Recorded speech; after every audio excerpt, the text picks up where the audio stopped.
Hello everyone, हमारा आज का टॉपिक है डिफरेंस बिटवीन ओलैप एंड ओएलटीपी। इन दोनों के बीच में डिफरेंस बताने से पहले मैं आपको बताती हूँ कि ओएलटीपी सिस्टम होता क्या है और ओलैप सिस्टम क्या होता है। ओएलटीपी ऑनलाइन ट्रांजैक्शनल प्रोसेसिंग होता है। बेसिकली ये हमारे डे टू डे के फंडामेंटल ऑपरेशंस डेटाबेस में परफॉर्म करने के लिए यूज किया जाता है। मैं एक एग्जांपल लेती हूँ, सपोज स्टेट बैंक का। स्टेट बैंक हम जानते हैं कि आज़ादी के पहले से ही शायद इंडिया में अवेलेबल है। तो स्टेट बैंक में जो डे टू डे हम ट्रांजैक्शंस परफॉर्म करते हैं, अमाउंट क्रेडिट करते हैं, डेबिट करते हैं, उन सारी इंफॉर्मेशंस को डेटाबेस में स्टोर करना और प्रोसेस करना, उसके लिए कौन सा सिस्टम यूज होता है? ओएलटीपी सिस्टम यूज किया जाता है। फिर हमारे पास सवाल आता है कि ओलैप क्या होता है। ओलैप होता है ऑनलाइन एनालिटिकल प्रोसेसिंग।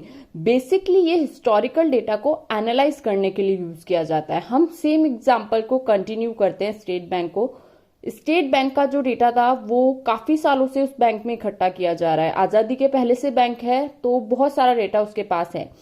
कुछ अकाउंट्स ऐसे भी होंगे जो क्लोज हो गए हैं, कुछ डेटा ऐसा होगा जो हमारे लिए अब यूजफुल नहीं है, वो केवल हिस्ट्री के पर्पज से हमारे लिए एनालाइज करने के लिए स्टोर किया हुआ है। तो ऐसे डेटा को जब हम ओएलटीपी सिस्टम में रखते हैं तो ओएलटीपी सिस्टम पे लोड बढ़ जाता है और वहां पे क्वेरी प्रोसेसिंग स्लो हो जाती है।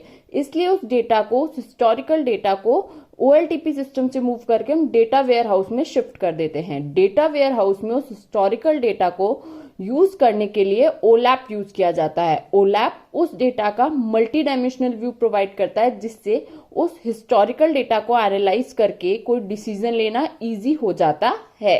अब हम ओलैप और ओएलटीपी के बीच में डिफरेंस देखते हैं। पहला डिफरेंस होता है ओलैप ऑनलाइन एनालिसिस और डेटा रिट्राइविंग प्रोसेस होता है, जबकि ओएलटीपी एक ऑनलाइन ट्रांजैक्शनल सिस्टम होता है। यह डेटाबेस में मॉडिफिकेशन को मैनेज करता है। सेकंड डिफरेंस होता है ओलैप डेटा वेयरहाउस का यूज करता है। कहां पे यूज करते हैं हम ओलैप को? डेटा वेयरहाउस में, जबकि ओएलटीपी ट्रांजैक्शनल डीबीएमएस का यूज करता है। ओलैप में थर्ड हमारा डिफरेंस है, ओलैप में हिस्टोरिकल डेटा स्टोर किया जाता है, जबकि ओएलटीपी में ऑपरेशनल करंट डेटा स्टोर होता है। फोर्थ हमारा डिफरेंस होता है कि ओलैप सब्जेक्ट ओरिएंटेड होता है, इसे डेटा माइनिंग, डिसीजन मेकिंग आदि में यूज किया जाता है, जबकि ओएलटीपी एप्लीकेशन ओरिएंटेड होता है, इसे बिजनेस टास्क में यूज किया जाता है। पांचवा हमारा डिफरेंस होता है, इसमें large amount of data store होता है। किसमें? ओलैप में हिस्टोरिकल डेटा स्टोर है और हिस्ट्री का डेटा काफी सालों से इकट्ठा हो रहा है, इसलिए वो डेटा क्या होता है? काफी लार्ज होता है, जो लगभग टेराबाइट या पेटाबाइट में होता है।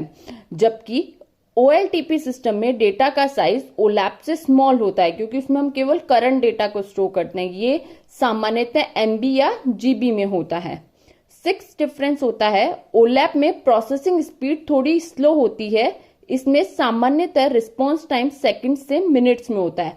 ओलैप में डेटा का साइज क्या होता है? काफी ज्यादा होता है, इसलिए वहां पे डेटा प्रोसेस करने की स्पीड क्या होती है? ओएलटीपी के कंपेयर में स्लो होती है, और जो रिस्पॉन्स मिलता है क्वेरी के रिगार्डिंग वो सेकंड से मिनट्स में होता है। ओएलटीपी जो होता है में प्रोसेसिंग स्पीड ओलैप से फास्ट होती है, क्योंकि इसमें डेटा कम होता है साइज में, और इसमें सामान्यतः रिस्पॉन्स टाइम मिली सेकेंड्स में होता है। 7 डिफरेंस होता है, ओलैप डेटाबेस में टेबल नॉर्मलाइज नहीं होती हैं।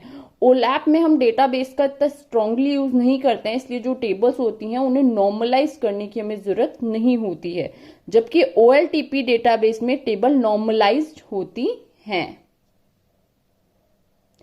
8 डिफरेंस होता है, ओलैप डेटाबेस में मोस्टली सेलेक्ट क्वेरी परफॉर्म होती है। ओलैप डेटाबेस में हिस्टोरिकल डेटा होता है और हिस्ट्री को हम कभी भी बदल नहीं सकते, इसलिए जो ओलैप डेटाबेस होता है उसमें मोस्टली हम सेलेक्ट क्वेरी ही परफॉर्म करते हैं। उसमें कुछ अपडेट करना होता है, उसकी क्वेरी बहुत रेयरली परफॉर्म की जाती है। जबकि ओएलटीपी डेटाबेस में करंट डेटा होता है, तो उसमें इंसर्ट, अपडेट, डिलीट और सेलेक्ट सभी क्वेरीज हम परफॉर्म कर सकते हैं। 9th डिफरेंस होता है, ओलैप में नंबर ऑफ यूजर्स कम होते हैं।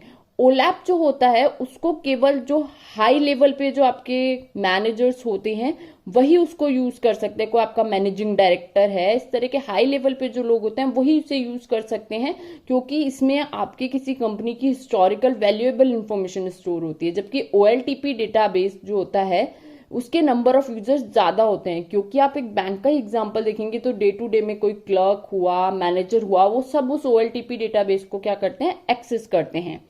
10th डिफरेंस होता है OLTP में data generally CEO, MD, GD द्वारा मैनेज किया जाता है, जबकि OLTP में डेटा जनरली क्लर्क, मैनेजर द्वारा मैनेज किया जाता है। OLAP का डेटा जो मैंने अभी आपको पहले बताया था कि CEO, MD, GM बड़े लेवल के जो लोग होते हैं वही मैनेज करते हैं, जबकि OLTP का जो डेटा है वो जनरली क्लर्क, मैनेजर कोई भी मैनेज कर लेता है। 11 डिफरेंस होता है OLAP में केवल रीड और रेयरली राइट ऑपरेशन परफॉर्म किया जाता है।